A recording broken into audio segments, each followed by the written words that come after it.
Magandang araw po sa lahat ng senior citizen at PWDs.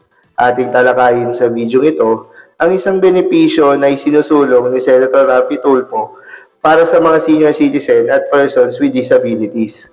Kaya naman siguraduhin tapusin ang video na ito. Pero bago yun huwag niyo kalimutan na i-subscribe ang aming YouTube channel at hit na rin ang notification bell para sa aming mga latest upload.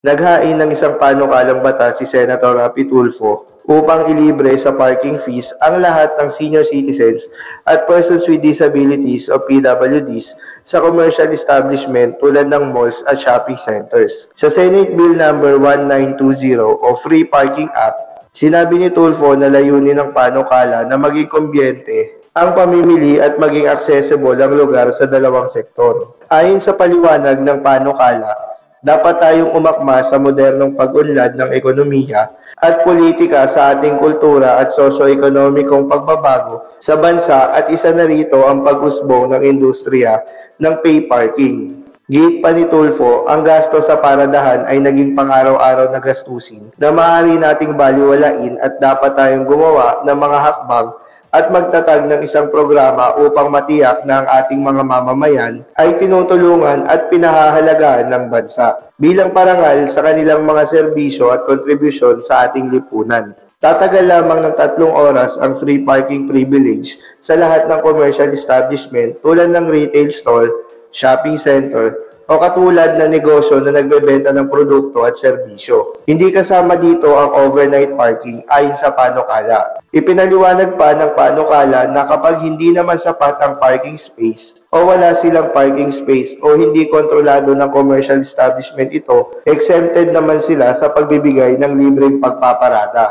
Kailangan magpakita naman ng identification ang sino mang senior citizen o PWDs kasama ang driver at dapat may binili sa commercial establishment na hindi bababa sa halagang 500 pesos o anumang halaga na itatakda sa implementing rules and regulation. Papatawan naman ng multa na nagkakahalagang 10,000 pesos na hindi hihigit sa 100,000 pesos ang may-ari ng establishmento na lalabag sa batas sa anumang pagkakataon. Hindi bababa sa 50,000 pesos na hindi hihigit sa 500,000 pesos sa mga susunod na paglabag. Babawiin naman ang business permit ng sino mang patuloy na lumalabag sa batas.